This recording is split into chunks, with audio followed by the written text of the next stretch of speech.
നമസ്കാരം, CBN വാർത്തകളിലേക്ക് സ്വാഗതം. ആദ്യം പ്രധാന വാർത്തകൾ.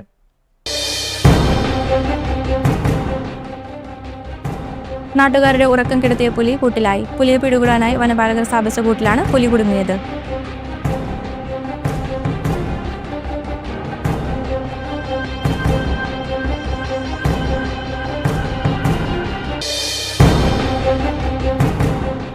കൊരട്ടി ജംഗ്ഷനിൽ നിർമ്മിക്കുന്ന മേൽപ്പാലത്തിന്റെ നിർമ്മാണ പ്രവൃത്തികൾ ഇഴയുന്നതായി പരാതി.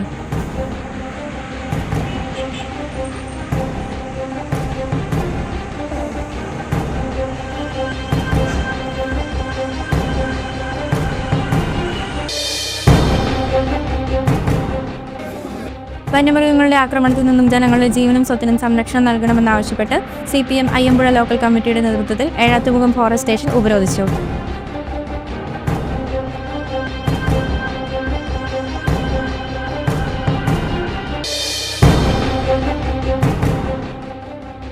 സംസ്ഥാനത്ത് സ്വർണ്ണവില കുറഞ്ഞു. പവന് 1240 രൂപ കുറഞ്ഞതോടെ വീണ്ടും 1,06,000 താഴെ എത്തി.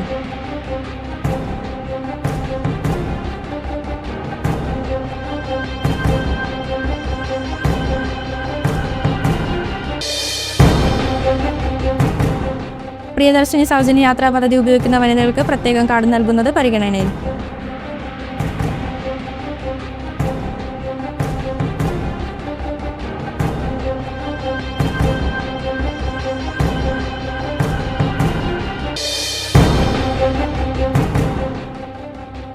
റോഡ് അപകടത്തിൽ ഇരുചക്ര വാഹനത്തിന്റെ പിന്നിലിരുന്ന ആൾക്ക് പരിക്കേറ്റതിനെ തുടർന്നുണ്ടായ നഷ്ടപരിഹാര തുക വെട്ടിക്കുറയ്ക്കാനാവില്ലെന്ന് ഹൈക്കോടതി.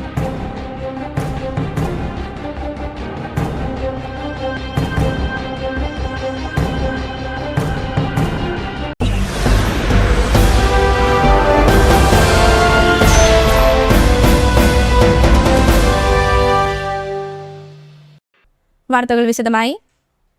നാട്ടുകാരുടെ ഉറക്കം കെടുത്തിയ പുലി കൂട്ടിലായി. പുലിയെ പിടികൂടാനായി വനപാലകർ സ്ഥാപിച്ച കൂട്ടിലാണ് പുലി കുടുങ്ങിയത്. അതിരപ്പള്ളി പഞ്ചായത്തിലെ വെട്ടിക്കുഴിയിലെ പണ്ടാരൻ പാറയിലാണ് പുലി കുടുങ്ങിയത്. ചക്കാലക്കൽ റോയിയുടെ വീട്ടുപറമ്പിലാണ് കൊന്നക്കുഴി വനം അധികൃതർ പുലിക്കായി കെണി ഒരുക്കിയത്. ചൊവ്വാഴ്ച പുലർച്ചെയാണ് പുലി കൂട്ടിലായത്. പുലിയെ ആകർഷിക്കാനായി കൂട്ടിൽ കോഴികളെ ഇട്ടിരുന്നു. കുറച്ചു നാളുകളായി പുലി പ്രദേശത്തെ വളർത്തു മൃഗങ്ങളെ വകവരുത്തുന്നത് പതിവായിരുന്നു. 2 മാസം മുമ്പ് റോയിയുടെ വീട്ടിലെ കോഴിക്കൂട്ടിൽ കയറി പുലി കോഴികളെ പിടികൂടി. ശബ്ദം കേട്ട് വീട്ടുകാർ കോഴിക്കൂടിന് സമീപം എത്തിയതോടെ കോഴിക്കൂട് പൊളിച്ച് പുലി രക്ഷപ്പെടുകയും ചെയ്തിരുന്നു. പുലിയുടെ ശല്യത്തെ തുടർന്ന് പൊറുതിമുട്ടിയ നാട്ടുകാരുടെ ആവശ്യപ്രകാരമാണ് വനം വകുപ്പ് കൂട് സ്ഥാപിച്ചത്. പല ദിവസങ്ങളിലും പുലി പ്രദേശത്തെത്തിയിരുന്നുവെങ്കിലും കെണിയിൽ കുടുങ്ങിയില്ല. കൂട്ടിലകപ്പെട്ട പുലിയെ പരിയാരം വനം വകുപ്പ് ഓഫീസിലേക്ക് മാറ്റി. പുലിയുടെ ദേഹത്തെ ചെറിയ പരിക്കുകളുണ്ട്. കുറച്ചു ദിവസം പുലിയെ പരിക്ക് നിരീക്ഷിച്ച് പിന്നീട് കാരിക്കടവ് മേഖലയിലെ വനത്തിൽ കൊണ്ടുവിടുമെന്ന് വനം വകുപ്പ് ഉദ്യോഗസ്ഥർ അറിയിച്ചു.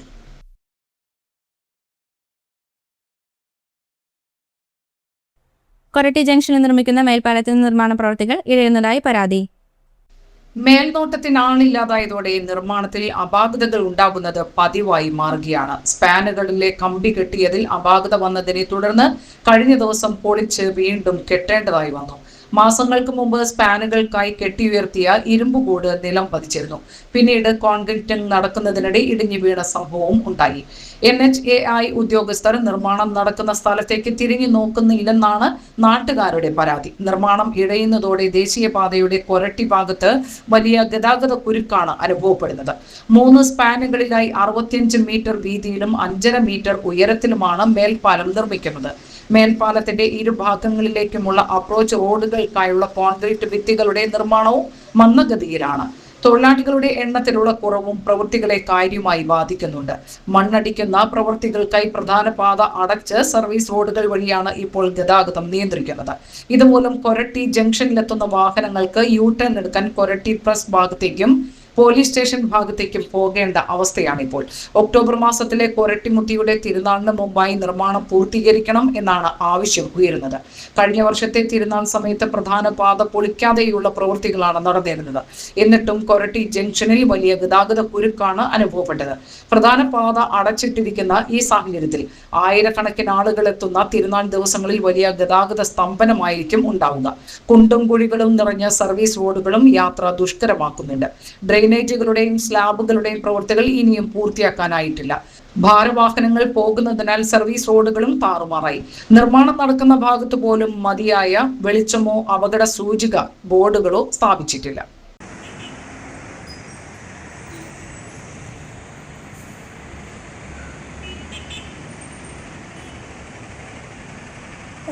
വന്യമൃഗങ്ങളുടെ ആക്രമണങ്ങളിൽ നിന്നും ജനങ്ങളുടെ ജീവനും സ്വത്തിനും സംരക്ഷണം നൽകണമെന്നാവശ്യപ്പെട്ട് CPM അയ്യമ്പുഴ ലോക്കൽ കമ്മിറ്റിയുടെ നേതൃത്വത്തിൽ ഏഴാത്തുമുഖം ഫോറസ്റ്റ് സ്റ്റേഷൻ ഉപരോധിച്ചു. അയ്യമ്പുഴ പാർട്ടി ഓഫീസ് പരിസരത്തു നിന്നും ആരംഭിച്ച മാർച്ച് ഫോറസ്റ്റ് ഓഫീസിന് മുന്നിൽ പോലീസ് തടഞ്ഞു. തുടർന്ന് നടന്ന ഉപരോധം CPM ജില്ലാ സെക്രട്ടേറിയറ്റ് അംഗം R. അനിൽകുമാർ ഉദ്ഘാടനം ചെയ്തു. അയ്യമ്പുഴ ഏരിയ കമ്മിറ്റി അംഗം PU ജോമോൻ അധ്യക്ഷനായി. Angamaly area secretary KP Rajeesh, Ayyampuzha panchayat local secretary PC പൗലോസ്, കർഷക സംഘം ഏരിയ സെക്രട്ടറി P. അശോകൻ തുടങ്ങിയവർ പ്രസംഗിച്ചു. നിരവധി കാലങ്ങളായി വന്യമൃഗങ്ങളുടെ ശല്യം കൊണ്ട് ഈ പഞ്ചായത്തിലെ സാധാരണക്കാർക്ക്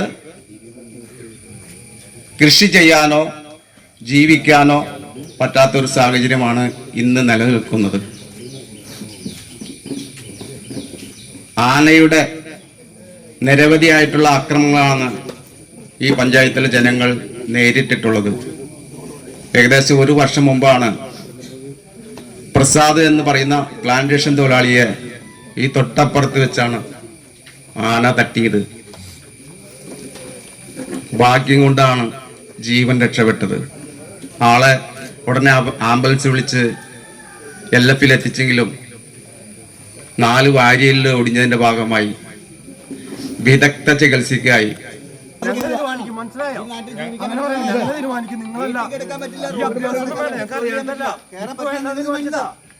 മനസ്സിലായോ? നിങ്ങൾക്ക് വെല്ലുവിളിച്ചപ്പോ കയറി കാണിച്ചരാം. മനസ്സിലായോ? അഭ്യാസം കാണിക്കണ്ട. മര്യാദ പറയാ. ഞങ്ങൾ തീരുമാനിച്ചോളാം.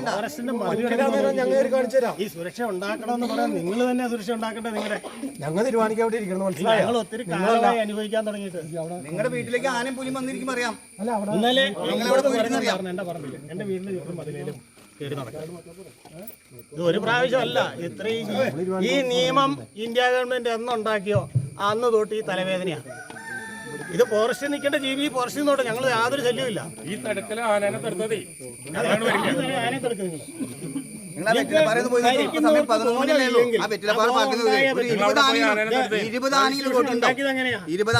ജീവനും സ്വത്തിനും സംരക്ഷണം കൊടുത്തു എന്ന സമീപനം MLA ബോധപൂർവം സ്വീകരിച്ചാൽ അയ്യമ്പുഴ പഞ്ചായത്തിലേക്ക് MLA വരണോ മന്ത്രി വരണോ എന്നത് തീരുമാനിക്കാനുള്ള അവകാശം ഇവിടുത്തെ CPM-ന്റെയും ഇടതുപക്ഷത്തിന്റെയും കയ്യിലിരിക്കും. സംശയം വേണ്ട. കാട്ടുമൃഗങ്ങളെ വല്ലാത്ത നിലയിൽ സംരക്ഷിക്കുന്നതിനാവശ്യമായിട്ടുള്ള നിലപാടാണ് ഗവൺമെന്റ് സ്വീകരിക്കുന്നത്. മനുഷ്യജീവന് വിലയില്ലാത്ത അവസ്ഥ ഈ നാടിനകത്ത് ഉണ്ടാകുകയാണ്. മനുഷ്യജീവനും സ്വത്തിനും വിലയില്ല. കൃഷി നശിപ്പിക്കുകയാണ് ആനയും മറ്റു കാട്ടുമൃഗങ്ങളും. എന്താ അങ്ങനെ വരാനുള്ള സാഹചര്യം? വരാനുള്ള സാഹചര്യത്തെ വകുപ്പ് മന്ത്രി കൂടിയാണ്. അദ്ദേഹത്തിന്റെ മണ്ഡലത്തിൽ ഉൾപ്പെട്ട ഒരു പഞ്ചായത്താണ് അയ്യമ്പുഴ പഞ്ചായത്ത്. കഴിഞ്ഞ കുറച്ച് നാളുകൾക്ക് മുമ്പ് അതിരപ്പള്ളി പഞ്ചായത്തിൽ കാട്ടാന ശല്യം കൂടി എന്ന് പറഞ്ഞുകൊണ്ട് അവിടെ ഒരാളെ ആന ചവിട്ടിക്കൊല്ലുന്ന സ്ഥിതിയൊക്കെ ഉണ്ടാകുമ്പോ ആ പഞ്ചായത്തിലുള്ള മുഴുവൻ ആനയെയും എന്നാൽ എന്റെ മണ്ഡലത്തേക്ക് ഇങ്ങോട്ട് വിട്ടോളൂ, ഞാൻ സ്വീകരിച്ചോളാം എന്ന് പറയുന്ന വിശാല മനസ്കനായ ഒരു മന്ത്രിയുടെ മണ്ഡലമാണ് ഇതെന്നുള്ള കാര്യം കാണണം. സ്വാഭാവികമായിട്ടും വനം വകുപ്പ് മന്ത്രിയും ഈ മന്ത്രിയും ഒക്കെ ആലോചിച്ചിട്ടാണല്ലോ ഇങ്ങനെ നടപടിയെടുക്കുന്നത്. ഫാർമസി കൗൺസിൽ ഓഫ് ഇന്ത്യയുടെ ക്വാളിറ്റി റാങ്കിംഗ് ആൻഡ് റേറ്റിംഗിൽ Chalakudy Saint James college of pharmaceutical സയൻസിന് ഏറ്റവും ഉയർന്ന A ഗ്രേഡ് ലഭിച്ചതായി assistant director father Sojo Kannampuzha വാർത്താസമ്മേളനത്തിൽ അറിയിച്ചു. ഫാർമസി കൗൺസിൽ ഓഫ് ഇന്ത്യയുടെ ക്വാളിറ്റി കൗൺസിൽ ഓഫ് ഇന്ത്യ സംഘടിപ്പിച്ച 2025-2026 അധ്യയന വർഷത്തെ ഫാർമസി പ്രോഗ്രാമുകൾക്കായുള്ള ദേശീയ റാങ്കിംഗ് റേറ്റ് വിലയിരുത്തലിലാണ് ഈ അംഗീകാരം. ഈ നേട്ടത്തോടെ Kerala university of health sciences affiliated pharmacy കോളേജുകളിൽ 1ാം സ്ഥാനവും ഏറ്റവും ഉയർന്ന A ഗ്രേഡും നേടിയ ഏക ഫാർമസി കോളേജ് എന്ന അംഗീകാരവും Saint James college of pharmaceutical sciences സ്വന്തമാക്കി. അക്കാദമിക് നിലവാരം, അധ്യാപന മികവ്, ഗവേഷണ നവീകരണ പ്രവർത്തനങ്ങൾ, വിദ്യാർത്ഥി കേന്ദ്രിത പഠനാന്തരീക്ഷം, ഗുണനിലവാരം ഉറപ്പാക്കാനുള്ള സംവിധാനങ്ങൾ, അടിസ്ഥാന സൗകര്യങ്ങൾ തുടങ്ങിയ കാര്യങ്ങൾ പരിഗണിച്ചാണ് അവാർഡ്. രാജ്യാന്തര നിലവാരത്തിലുള്ള ഫാർമസി വിദ്യാഭ്യാസവും ഗവേഷണ മികവും ഉറപ്പാക്കിക്കൊണ്ട് ആരോഗ്യ രംഗത്തിന് മികച്ച പ്രൊഫഷണലുകളെ സംഭാവന ചെയ്യുക എന്ന ലക്ഷ്യത്തോടെ സെയിന്റ് ജെയിംസ് കോളേജ് മുന്നോട്ട് പോകുമെന്നും അധികൃതർ വ്യക്തമാക്കി. വാർത്താ സമ്മേളനത്തിൽ principal doctor K Krishnakumar, Veenachandran എന്നിവരും പങ്കെടുത്തു. ഓരോ വർഷവും ബാക്കിയുള്ളതൊക്കെ നമുക്ക് 5 വർഷങ്ങൾ കിട്ടും. ഇതിന്റെ ഒരു പ്രത്യേകത എന്ന് പറയുന്നത് ഇത് നമ്മൾ വിജിലൻസ് മാനേജ്മെന്റ് ഇതിന്റെ 2ന്റെ അംഗീകാരവും ഫാർമക്കോപ്പിയൽ കമ്മീഷനിൽ നിന്ന് നമുക്ക് 2025 കിട്ടിയിട്ടുണ്ട്. ഇതിൽ നിന്നൊക്കെ വിഭിന്നമായിട്ട് ഫാർമസി കോളേജുകളെ ഓൾ ഇന്ത്യയിൽ നയിക്കുന്ന അപ്പെക്സ് ബോഡി ആയിട്ടുള്ള ഫാർമസി കൗൺസിൽ ഓഫ് ഇന്ത്യ. സംസ്ഥാനത്ത് സ്വർണ്ണവില കുറഞ്ഞു. പവന് ഒറ്റയടിക്ക് 1240 രൂപ കുറഞ്ഞതോടെ വീണ്ടും 1,06,000 താഴെ എത്തി. 1,05,720 രൂപയാണ് ഒരു പവൻ സ്വർണത്തിന്റെ വില. ഗ്രാമിന് ആനുപാതികമായി 155 രൂപയാണ് കുറഞ്ഞത്. 13,215 രൂപയാണ് 1 ഗ്രാം സ്വർണത്തിന്റെ വില. അമേരിക്ക ഇറാൻ സംഘർഷത്തിന് അയവ് വന്നതോടെ എണ്ണവില കുറഞ്ഞതടക്കമുള്ള ഘടകങ്ങളാണ് സ്വർണ്ണവിലയിൽ പ്രതിഫലിച്ചത്. ഉടൻ തന്നെ പലിശ നിരക്ക് വർദ്ധിപ്പിക്കില്ലെങ്കിലും സമീപ ഭാവിയിൽ തന്നെ വീണ്ടും പലിശ നിരക്ക് വർദ്ധിപ്പിക്കുന്നതിനെ കുറിച്ച് അമേരിക്കൻ കേന്ദ്ര ബാങ്ക് ആലോചിക്കുമെന്ന റിപ്പോർട്ടുകളാണ് സ്വർണ്ണവില കുറയാൻ കാരണം. ഇതിനു പുറമെ ഡോളർ ശക്തി ആർജിച്ചതും സ്വർണ്ണവില ഇടിയാൻ ഇടയാക്കിയതായി വിപണി വിദഗ്ധർ പറയുന്നു. വരും ദിവസങ്ങളിലും അന്താരാഷ്ട്ര വിപണിയിലെ ചലനങ്ങൾക്കനുസരിച്ച് സംസ്ഥാനത്തെ വിലയിൽ വ്യതിയാനങ്ങൾ തുടരാൻ സാധ്യതയുണ്ട്. ജനുവരി 29 രേഖപ്പെടുത്തിയ 1,31,160 രൂപയാണ് സ്വർണ്ണ വിലയിലെ റെക്കോർഡ്. ഡിസംബർ 23 പവൻ വില ആദ്യമായി 1 ലക്ഷം കടന്നത്. പ്രിയദർശിനി സൗജന്യ യാത്രാ പദ്ധതി ഉപയോഗിക്കുന്ന വനിതകൾക്ക് പ്രത്യേകം കാർഡ് നൽകുന്നത് പരിഗണനയിൽ. പദ്ധതി ദുരുപയോഗം ചെയ്യുന്നത് ഒഴിവാക്കാനും ചില ജീവനക്കാർ ഒന്നിലേറെ ടിക്കറ്റുകൾ നൽകുന്നത് ഉൾപ്പെടെയുള്ള പ്രശ്നങ്ങൾ പരിഹരിക്കാനുമാണ് കാർഡ് നൽകാൻ ആലോചിക്കുന്നത്. ദൂരേക്കുള്ള ടിക്കറ്റ് എടുത്തിട്ട് ഇടയ്ക്ക് യാത്ര അവസാനിപ്പിക്കുന്നത് ഉൾപ്പെടെ ഒട്ടേറെ പരാതികൾ ഗതാഗത വകുപ്പിന് ലഭിച്ചിട്ടുണ്ട്. പദ്ധതി നിരീക്ഷിച്ച് വേണ്ട മാറ്റങ്ങൾ വരുത്തിയില്ലെങ്കിൽ സർക്കാരിന് വലിയ സാമ്പത്തിക ബാധ്യത ഉണ്ടാകാൻ സാധ്യതയുള്ളതിനാൽ കാർഡ് അത്യാവശ്യമാണെന്ന അഭിപ്രായം ഉണ്ടായിട്ടുണ്ട്.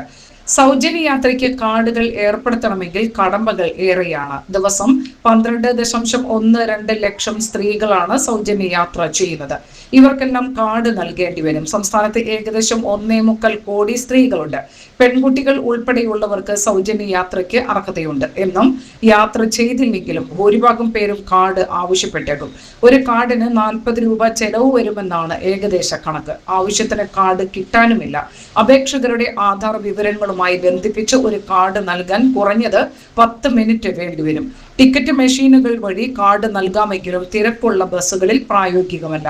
ഇത്രയും യാത്രാ കാർഡുകൾ നൽകാനുള്ള അടിസ്ഥാന സൗകര്യവും ജീവനക്കാരും ഡിപ്പോകളിലില്ല. കാർഡ് ഏർപ്പെടുത്തിയാലും ദുരുപയോഗ സാധ്യതയുണ്ട്. കൈമാറി ഉപയോഗിക്കാം. പുരുഷന്മാർ ടിക്കറ്റ് ആവശ്യപ്പെടുമ്പോൾ ഇത്തരം കാർഡുകൾ ഉപയോഗിച്ച് ടിക്കറ്റ് നൽകിയ ശേഷം യാത്രാക്കൂലി വാങ്ങിയെടുക്കാൻ കണ്ടക്ടർക്ക് കഴിയും. അതിനാൽ കാർഡ് സംവിധാനം പൂർണ്ണമായും കാര്യക്ഷമമല്ല എന്നാണ് വിലയിരുത്തൽ. പരീക്ഷണാടിസ്ഥാനത്തിൽ 10-20 രൂപയുടെ പ്ലാസ്റ്റിക് നോട്ടുകൾ അവതരിപ്പിക്കുന്നതിനുള്ള റിസർവ് ബാങ്ക് നിർദ്ദേശം കേന്ദ്ര സർക്കാർ അംഗീകരിച്ചു. പരീക്ഷണം വിജയകരമായാൽ ഈ നോട്ടുകൾ സ്ഥിരമായി വിപണിയിൽ ഇറക്കുമെന്ന് കേന്ദ്ര സർക്കാർ വ്യക്തമാക്കി. എന്നാൽ കടലാസ് നോട്ടുകൾ പിൻവലിക്കില്ലെന്നും രണ്ടും ഒരുപോലെ നിലനിർത്തുമെന്നും കേന്ദ്ര സർക്കാർ വ്യക്തമാക്കി. നോട്ടുകൾ അച്ചടിക്കുന്നതിനായി 3.4 കോടി പോളിമർ ഷീറ്റുകൾ ലഭ്യമാക്കുന്നതിന് RBIയുടെ ഉടമസ്ഥതയിലുള്ള Bharatiya reserve bank note Mudran private limited July 17 ആഗോള ടെൻഡർ ക്ഷണിച്ചിരുന്നു.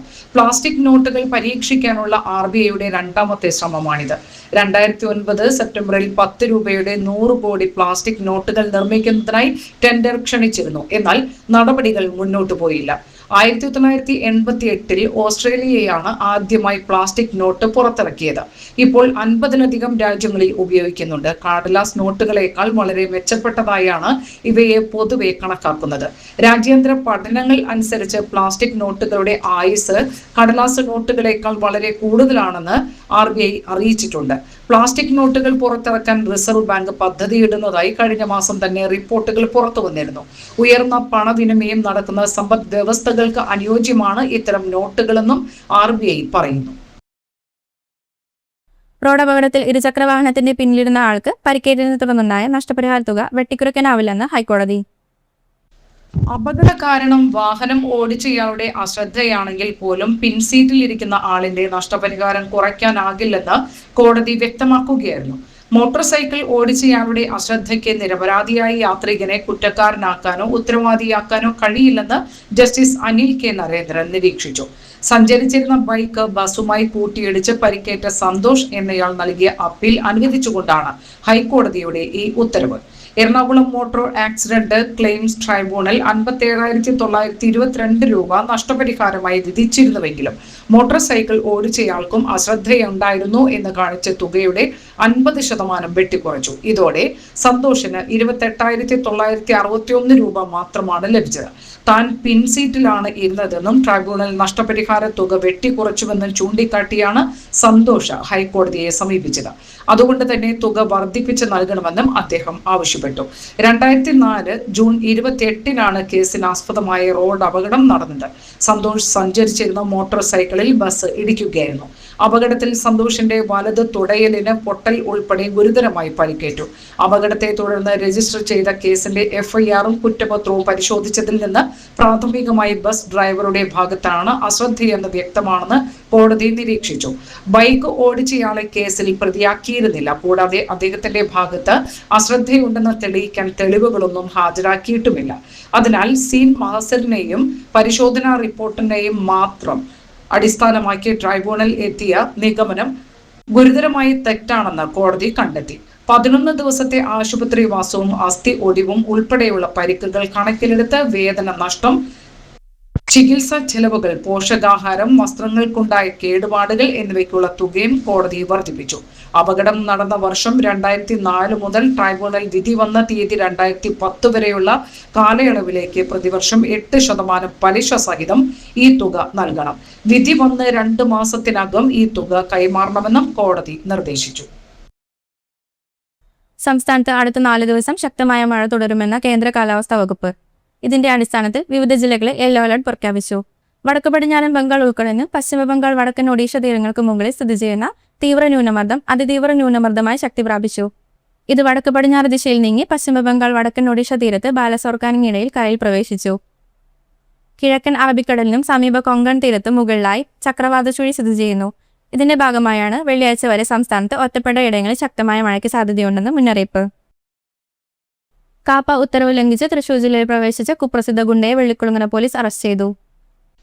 മറ്റത്തൂർ അന്നാമ്പാടം വലിയകത്ത് വീട്ടിൽ നഹാസ് എന്ന് വിളിക്കുന്ന 37 വയസ്സുള്ള നവാസിനെയാണ് വെള്ളിക്കുളങ്ങര പോലീസ് അറസ്റ്റ് ചെയ്തത്.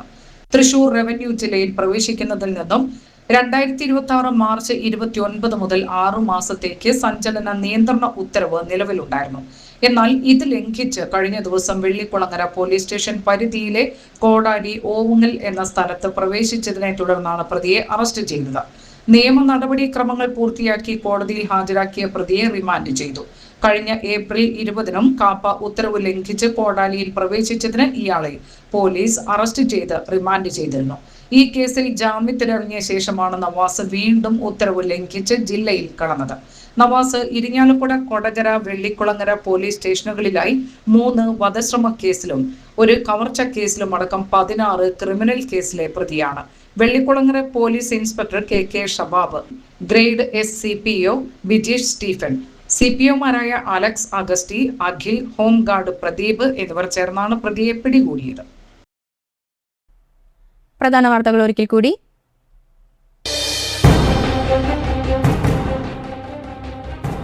നാട്ടുകാരുടെ ഉറക്കം കെടുത്തിയ പുലി കൂട്ടിലായി. പുലിയെ പിടികൂടാനായി വനപാലകർ സ്ഥാപിച്ച കൂട്ടിലാണ് പുലി കുടുങ്ങിയത്.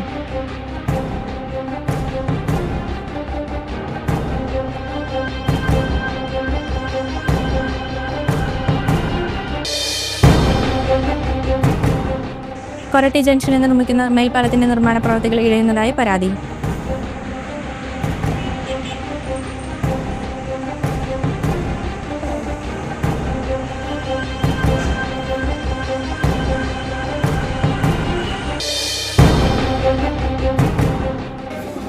വന്യമൃഗങ്ങളുടെ ആക്രമണത്തിൽ നിന്നും ജനങ്ങളുടെ ജീവനും സ്വത്തിനും സംരക്ഷണം നൽകണമെന്നാവശ്യപ്പെട്ട് CPM അയ്യമ്പുഴ ലോക്കൽ കമ്മിറ്റിയുടെ നേതൃത്വത്തിൽ ഏഴാത്തുമുഖം ഫോറസ്റ്റ് സ്റ്റേഷൻ ഉപരോധിച്ചു.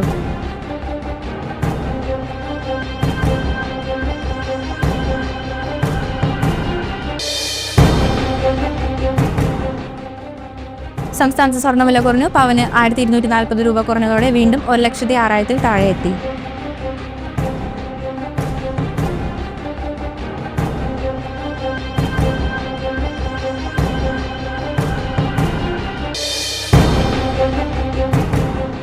പ്രിയദർശിനി സൗജന്യ യാത്രാ പദ്ധതി ഉപയോഗിക്കുന്ന വനിതകൾക്ക് പ്രത്യേകം കാർഡ് നൽകുന്നത് പരിഗണനയിൽ.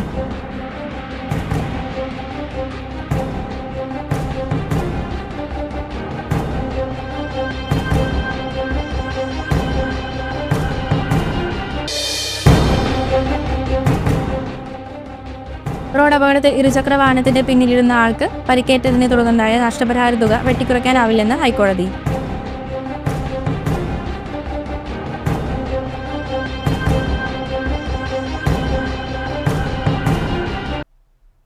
ഇതോടെ വാർത്താ ബുള്ളറ്റിൻ സമാപിച്ചു. നമസ്കാരം.